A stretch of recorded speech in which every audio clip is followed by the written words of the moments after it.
Powered by Asian Paints.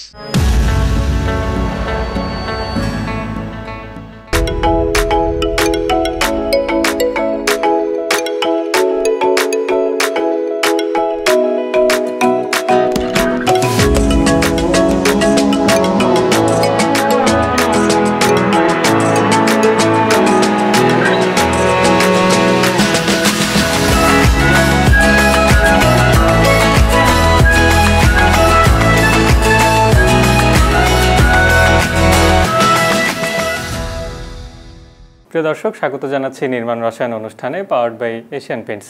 স্থাপত্য নির্মাণ বিষয়ক আমাদের এই অনুষ্ঠানে আজকের পর্বে আমরা কথা বলবো মডার্ন কন্টেম্পোরারি অ্যাপার্টমেন্ট নিয়ে। একসময় আমরা বিভিন্ন ধরনের বাসগৃহ তৈরি করেছি, চার দেয়ালের ভেতরে বসবাস করেছি। তবে আধুনিক সময়ে এসে মানুষের চাহিদার ধরন কিন্তু বদলেছে। মানুষ এখন ভাবে যে ঘরের ভেতরে বসেও বাইরের প্রকৃতিকে কিভাবে ছোঁয়া যায়। তেমনি করে স্থাপত্য চর্চার ক্ষেত্রেও ইনডোর আউটডোর রিলেশনশিপ ডেভেলপ করা জায়গাগুলো তৈরি হয়েছে এবং অ্যাপার্টমেন্টের ধরন কিন্তু এখন আর চার দেয়ালের ভেতরে সীমাবদ্ধ নেই। এর সঙ্গে নানান ধরনের ডিজাইন এলিমেন্ট যোগ হয়ে ভিন্নতা পেয়েছে, নানান মাত্রা পেয়েছে। ঠিক সেই ধরনের পারপাস নিয়ে ডিজাইন উইথ পারপাস যাদের স্লোগান, তেমনিভাবে কাজ করছে স্থাপত্য পরামর্শক প্রতিষ্ঠান স্লেট। আমরা আজ কথা বলছি তাদের স্টুডিওতে বসে এবং প্রতিষ্ঠানটির প্রিন্সিপাল আর্কিটেক্ট স্থপতি ইমরান সাইদ আমাদের আজকের অতিথি। ভাইয়া, স্বাগত আপনাকে। Thank you. অনেক ধন্যবাদ, আপনি আমাদের সময় দিলেন। আমি যেমনটা বলছিলাম, আসলে যে ইনডোর আউটডোর রিলেশনশিপের একটা ব্যাপার আছে এবং আমরা দেখছি যে এখন অ্যাপার্টমেন্টের স্টাইল আসলে টোটালি চেঞ্জ হয়ে গেছে এবং মানুষের লাইফস্টাইল এনহান্স করছে, বিভিন্ন ক্ষেত্রে তার ভালো লাগা চাওয়া পাওয়াকে রিফ্লেক্টও করছে। সেই বিষয়গুলো নিয়ে আসলে কথা বলতে চাই। মানে একটা সময় দেখা যেত আমাদের জমির যে সাইজগুলো ছিল 3 কাঠা 4 কাঠা 5 কাঠা 6 কাঠা, মানুষের ডিমান্ডগুলো ওরকমই ছিল যে ইন্ডিভিজুয়াল একটা বাড়ি করবে, 3 কাঠা একটা জমি কিনছে এবং ওখানে এসে তার মতন করে একটা, কখনো সিঙ্গেল ফ্যামিলি হাউজিং করছে, কোনো মাল্টি ফ্যামিলি করছে। এবং মাল্টি ফ্যামিলির ডিমান্ড কিন্তু ধীরে ধীরে বাড়ছে এবং বাড়ার পরে আমরা 5 কাঠা 6 কাঠা পর্যন্ত দেখতে পাচ্ছি যে একটা সিঙ্গেল ফ্যামিলি বা মাল্টি ফ্যামিলি আমরা এখানে নিয়ে আসছি। তো ওখান থেকে একটা সিগনিফিক্যান্ট চেঞ্জ আসছে যে আমরা এখন একটু বড় প্রজেক্টের দিকে যাচ্ছি। রাজুকও চাচ্ছে একটু ব্লক ডেভেলপমেন্টের দিকে যেতে। তো ওখান থেকে মানুষের যে রিকোয়ারমেন্টগুলো থাকে যে একটা বেসিক অ্যাপার্টমেন্টের সাথে পার্কিং এবং ওইটার বাইরে কিন্তু আর কিছু তারা ছোটো প্রজেক্টগুলো থেকে পায় না, ওই জায়গাটা আমরা কাজ করছি। এবং রাজুক এবং আমি যদি বলি ড্যাপের যে নতুন রুলস আসছে, এখানে ব্লক ডেভেলপমেন্ট এই পুরো ব্যাপারটাকে সলভ করছে। কারণ মানুষ এখন একটু কিছু ফ্যাসিলিটিস অ্যামিনিটিস তারা চায় অ্যাপার্টমেন্টগুলোর মধ্যে। তো ওখান থেকে ব্লক ডেভেলপমেন্ট একটা খুব ভালো জায়গা ক্রিয়েট করছে। এই ধরনের ডিজাইনে যে চ্যালেঞ্জটা সবচেয়ে বেশি হয় যে নাম্বার অফ অ্যাপার্টমেন্ট বেড়ে যাওয়াতে কমপ্লেক্সিটি তৈরি হয়। একটা 20 কাঠা প্রজেক্টে 60% এরিয়া ইউজ করে গ্রাউন্ড ফ্লোরে পার্কিং করে একটা বেসমেন্ট এটা সলভ করা ইজ ভেরি ডিফিকাল্ট। তো ওই জায়গাটা আমাদের হয়তো আরও রিথিঙ্ক করতে হবে, এটা একটু বাড়ানো লাগতে পারে। কারণ বেসমেন্ট বাড়ানোর সাথে সাথে আমার কিন্তু কনস্ট্রাকশন কস্ট সিগনিফিকেন্টলি বেড়ে যাচ্ছে। কিন্তু আলটিমেটলি 40% বিল্ডিং করতে গেলে এটা খুব ডিফিকাল্টিস ক্রিয়েট করে। আমরা ওই জায়গাটাতেই কাজ করছি যে অ্যাপার্টমেন্টগুলো যাতে কমপ্লেক্সিটি থেকে বেরো এসে সিম্পলিসিটির দিকে আনা যায়। তো এটার স্ট্রাকচার সিস্টেমটা এমন হবে, এটার ইউনিট ডিস্ট্রিবিউশন এমন হবে যে প্রত্যেকটা ইউনিটই আমার চারদিক খোলা পায়। এই ধরনের একটা কনসেপ্ট নিয়ে আমরা আসলে কাজ করতেছি। আমরা আসলে খুব সিম্পল একটা লাইনে বিশ্বাস করি, that is design with purpose.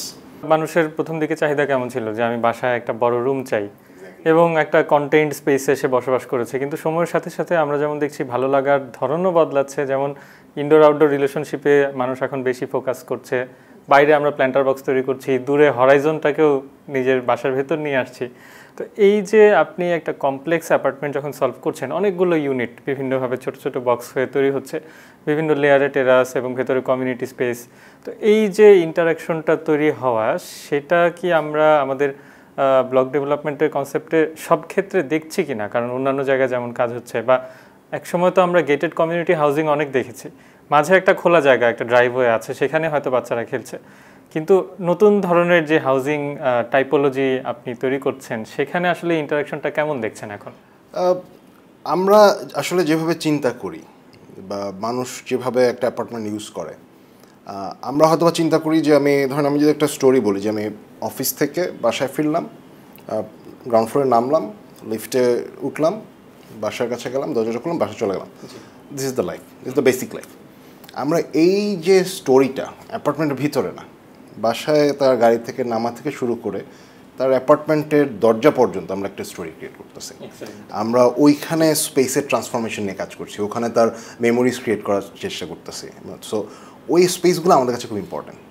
এই জায়গাটা অনেকেই ফোকাস করেন, অনেকে করেন না। একদম ইউজার পয়েন্ট অফ ভিউ থেকে স্পেস ক্রিয়েট করাটা is very important. Not only শুধু বিল্ডিং দেখতে কেমন, খুব সুন্দর ফেয়ার ফেস, এটা ম্যাটেরিয়াল, ওই দিকে না, ফোকাস থাকা উচিত একদমই ফাংশনালিটির জায়গা থেকে। তো এই জায়গা থেকে কাজ করলে আমার মনে হয় যে ট্রান্সফরমেশনের কথা আমরা বলছিলাম ওইটা খুব পারফেক্টলি অ্যাকোমোডেট করা সম্ভব। যেই ডিজাইন ল্যাঙ্গুয়েজ নিয়ে আপনি আসলে কাজ করছেন, খুব মানে প্রমিনেন্টলি কিছু ক্যারেক্টার আসলে দেখা যাচ্ছে আপনার তৈরি করা অ্যাপার্টমেন্টগুলোর মধ্যে। তো ডিটেইল যদি একটু শেয়ার করতেন যে স্পেসিফিক্যালি কিছু ট্যাকটিক্স বা কিছু টেকনিক ডেফিনেটলি আছে। এটার মেইন রিজন হচ্ছে আমি আসলে একটা রিয়েল এস্টেট কোম্পানির সাথে অনেক ডিপলি কাজ করি। ওদের প্রত্যেকটা জায়গাতে আমাকে ইনভলভ থাকতে হয়েছে, একটা ম্যাসিভ আকারে আমাকে ইনভলভ থাকতে হয়েছে। তো ওখানে আমরা যেটা করি যে আলটিমেটলি প্রোডাক্টটাকে এফোর্ডেবল করতে হবে। সো আমাদের ডিজাইনের যদি আপনি বলেন, ফাংশনটাকে আমরা সবার আগে প্রায়োরিটি দিই। বেসিক্যালি ডিজাইন উইথ পারপাস বলতে আমরা যেটা বুঝি যে পারপাসফুল হতে হবে যে কোনো জিনিস। তো যে ইউজার তার জন্য ডিজাইন করা, তো তার যে ইউজেবিলিটি, তার যে রিকোয়ারমেন্ট, ওই জিনিসগুলো কিন্তু ফ্লোর প্ল্যান সলিউশনে চলে আসবে। এটা গেলো অ্যাপার্টমেন্ট সলিউশন। অ্যাপার্টমেন্ট পর্যন্ত যাওয়ার যে তার টোটাল যে জার্নিটা, যে একদম নিচ থেকে উপর পর্যন্ত, এই জার্নিটার মধ্যেও আমাদের কাজ করার জায়গা আছে। সো ওখানে প্ল্যান লেভেলে ওই জায়গাটাতেও একটা এফিসিয়েন্সি আনা লাগে, প্লাস কস্ট কিন্তু খুব ইম্পর্ট্যান্ট। এই যে আমি যেটা বলছিলাম একটু আগে যে নাম্বার অফ অ্যাপার্টমেন্ট বাড়লে আমার পার্কিং রিকোয়ারমেন্ট বাড়ছে, বেসমেন্টে একটা জায়গায় দুইটা যেতে হচ্ছে, তো তখন কিন্তু ডিফিকাল্টিস তৈরি হচ্ছে, এটা এফোর্ডেবিলিটি বাইরে চলে যাচ্ছে, মানে পার স্কোয়ার ফিটে 200-300 টাকা রেট বেড়ে যাচ্ছে।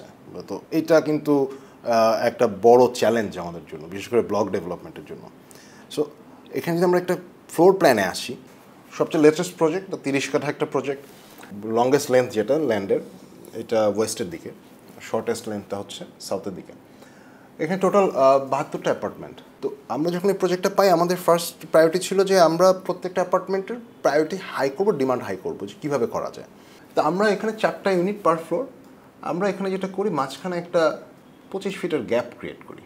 তো এই 25 ফিটের গ্যাপটার কারণে আমার যেটা হয় যে একটা 25 ফিট রাস্তা থেকে যেটুকু বাতাস চলে যায়, ওই রাস্তার দুই পাশের মানুষ কিন্তু এইটা মানে সে নর্থ ফেসিং ও সাউথ ফেসিং, ওইটার একটা অ্যামাউন্ট অফ বাতাস সে এখানে পায়।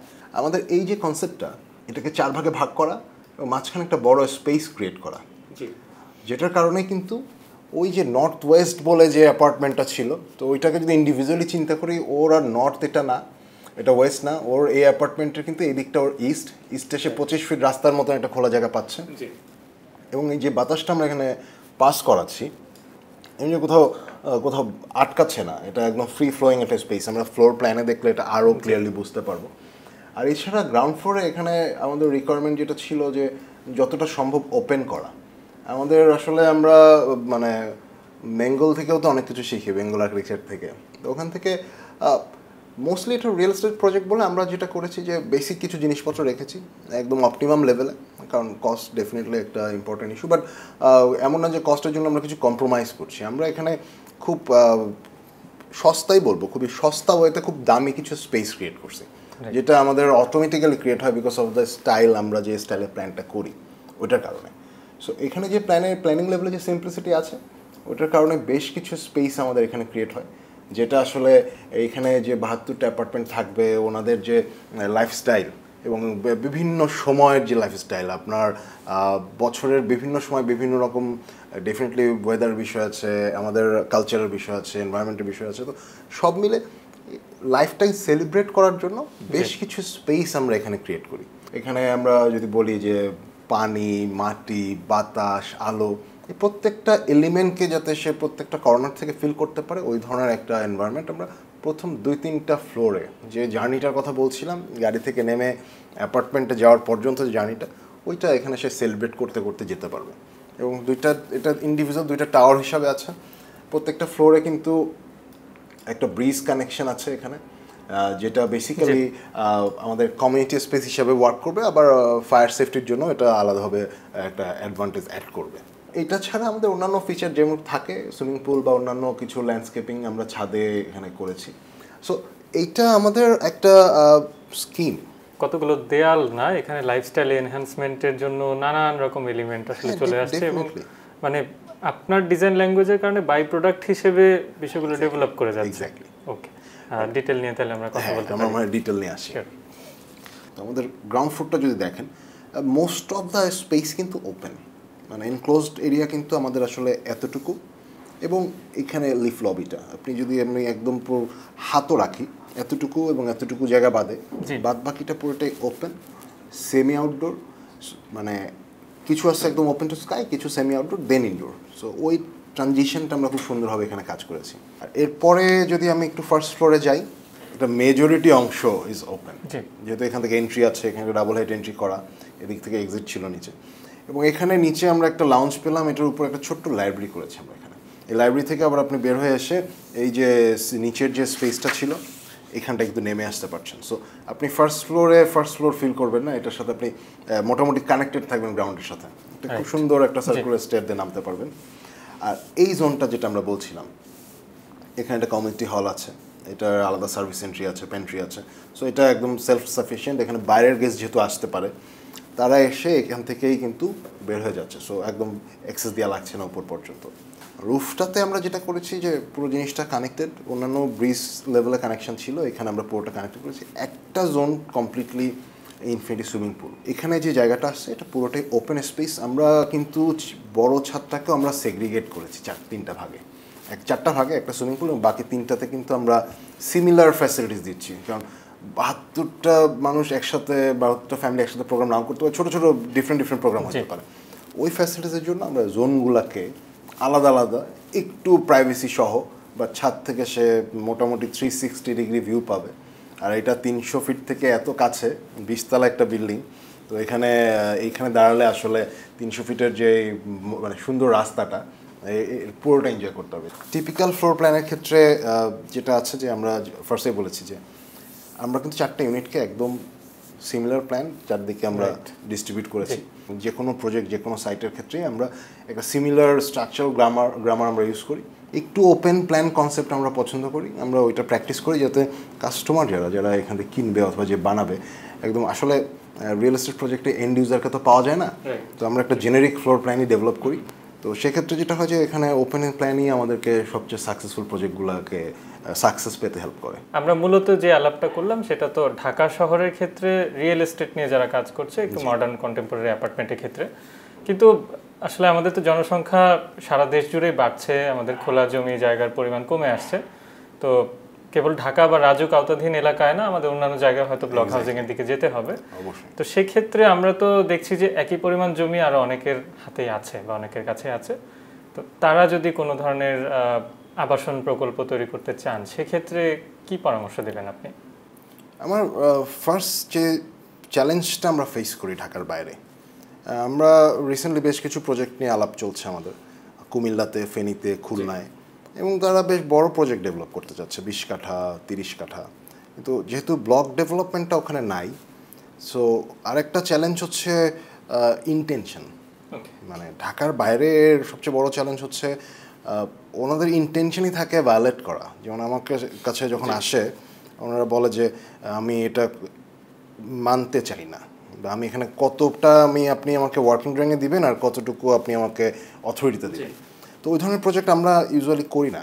মানে যতক্ষণ পর্যন্ত আমরা ক্লায়েন্টকে এডুকেটেড করতে পারি যে না এটা আপনার জন্য রাইট, ততক্ষণ পর্যন্ত আমরা আসলে প্রজেক্টগুলো করি না। বাট এই জায়গাটা আমার মনে হয় আমাদের সবাইকে একটু ফোকাস হওয়া উচিত, কারণ ঢাকার বাইরের জায়গাটা কিন্তু হিউজ, মানে বিশাল বড় জায়গা, প্রচুর মানুষ ওখানে থাকে। তো আলটিমেটলি একটা বিল্ডিং যদি শুধু বিল্ডিংয়ের জন্য হয়, বানানোর জন্য হয়, সেটা হলে হবে না, এটা লিভেবল হইতে হবে। সো ব্লক ডেভেলপমেন্টটা আমরা এনশিওর করতে না পারি, কিন্তু অ্যাটলিস্ট ওপেনিং বা ওপেননেস এবং নেচার, বাতাসটা ঢুকতে দিতে হবে অ্যাপার্টমেন্টে, ওই চাওয়াটাই থাকে না। সো আমি সাজেস্ট করব যে বাইরের কাজ অনেক ক্ষেত্রেই ঢাকার আর্কিটেক্টরা করে, ঢাকার আর্কিটেক্ট বলে ভুল হবে, ঢাকায় যারা আর্কিটেক্ট আছেন তারা করে, এবং কিছু লোকাল আর্কিটেক্টও আছে যারা লোকালি কাজ করছেন। সো ওখানে আমি সবাইকে বলবো যে এই প্রজেক্টগুলোতে ক্লায়েন্টকে আরেকটু ইনফরমেশন দেয়া, এবং আমরা ঢাকায় যে ধরনের কন্টেম্পোরারি প্র্যাকটিস এখন করছি, এই প্র্যাকটিসগুলো তাদেরকে দেখানো। ডিফিকাল্ট হবে, বাট আমার মনে হয় এটাও সলভ করা সম্ভব।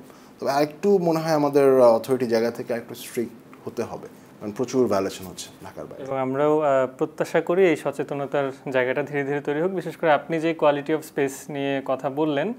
কারণ ঢাকায় যেহেতু আমরা অনেক ঘিঞ্জি পরিবেশে বসবাস করে অভ্যস্ত, সে কারণে আমরা এখন নিজেদের প্রয়োজনীয়তার তাগিদেই কিন্তু এমন স্পেস তৈরি করার দিকে ঝুঁকছি। কিন্তু ঢাকার বাইরে যেহেতু এই জায়গাগুলো আমাদের ইনবিল্ট কোয়ালিটি হিসেবে আছে, সেগুলোকে আমরা যতখানি পারি যদি কাজে লাগাই। অনেক ধন্যবাদ ভাইয়া আমাদের আজকের অনুষ্ঠানে সময় দেওয়ার জন্য। Thank you. প্রিয় দর্শক, এই ছিল আমাদের মূল আলোচনা। নিচ্ছি ছোট্ট একটা বিরতি, বিরতির পর থাকবে এক্সপার্ট টাইম। সে পর্যন্ত সঙ্গেই থাকুন।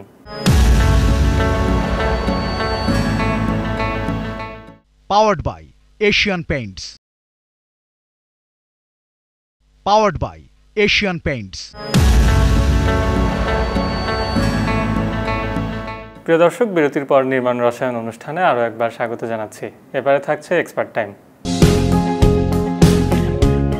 সবাইকে স্বাগত জানাচ্ছি আজকের এশিয়ান পেস এক্সপার্ট টাইমে। আজকে আমাদের সাথে আছেন আর্কিটেক্ট কাজী নুরুল করিম স্যার। কেমন আছেন? আমি খুব ভালো আছি, আলহামদুলিল্লাহ। স্যার, আপনার এক্সপিরিয়েন্সটা নেয়ার অ্যাবাউট 53 ইয়ার্স ধরে, এবং এই সময়টাতে আপনি পুরো পরিবর্তনটা দেখেছেন। সো আপনি যদি একটু ছোট করে এই বিবর্তনের গল্পটা আমাদেরকে একটু বলতেন এবং আপনার এক্সপিরিয়েন্সটা। আমাদের দেশে যে প্রচলনটা ছিল সেটা হলো স্থপতির সংখ্যা ছিল কম। এই বিল্ডিং ডিজাইনগুলি সাধারণত পুরকৌশল এবং অন্যান্য পেশার লোকজনই বেশি করত।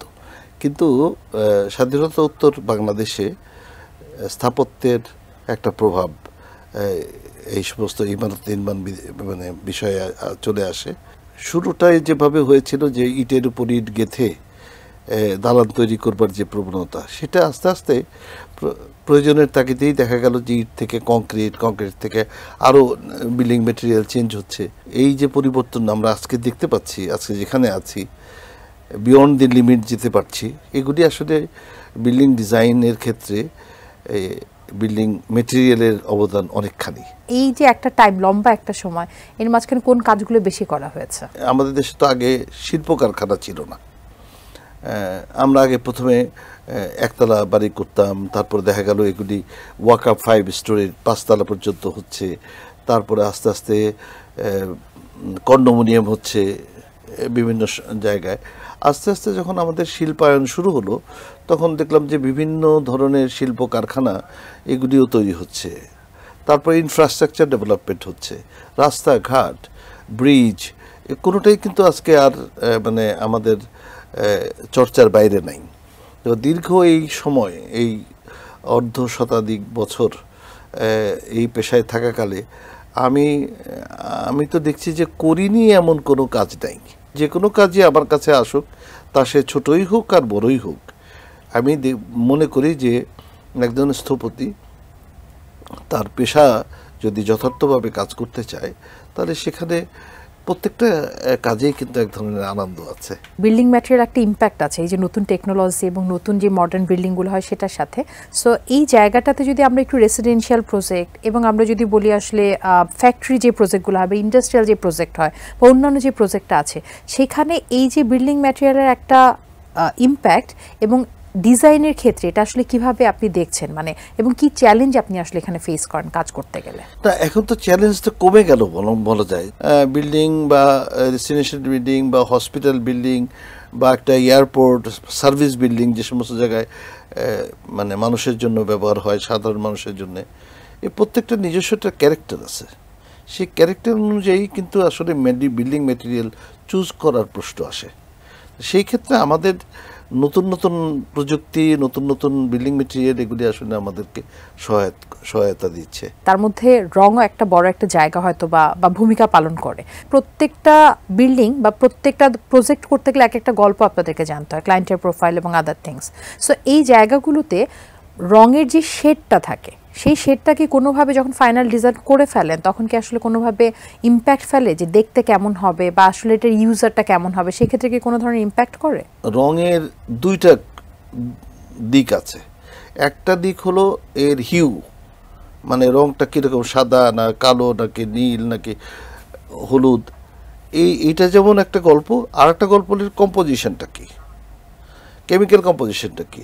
আমি চাইলেই কিন্তু আমি একটা ইটের উপরে আমি যে কোনো রং লাগাইতে পারি না। রঙের আমাদের সমস্যা হচ্ছে আমরা বিল্ডিং মেটেরিয়ালকে সত্যিকার অর্থে রিড করি না, যেটা আমাদের অবশ্যই করা উচিত।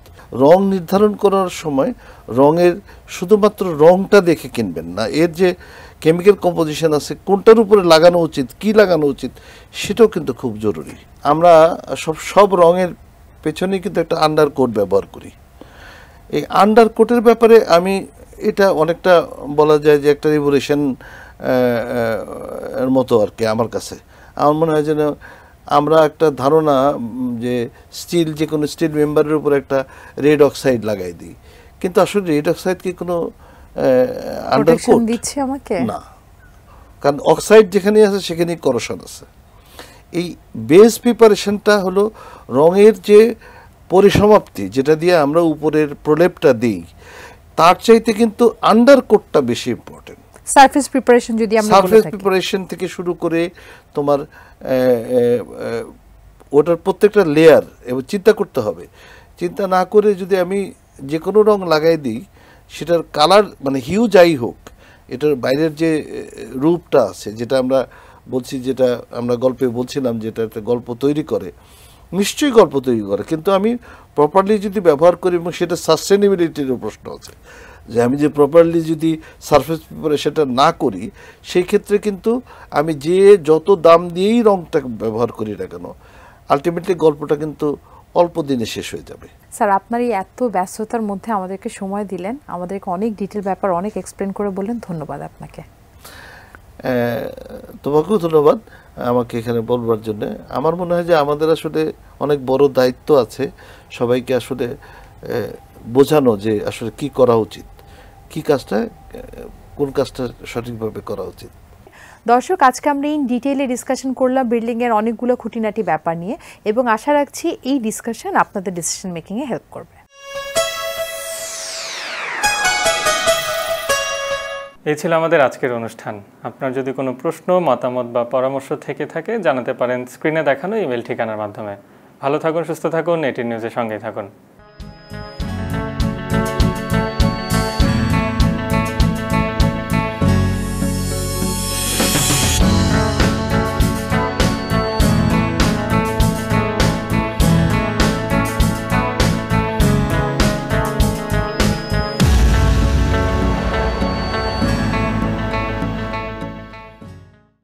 Powered by Asian Paints.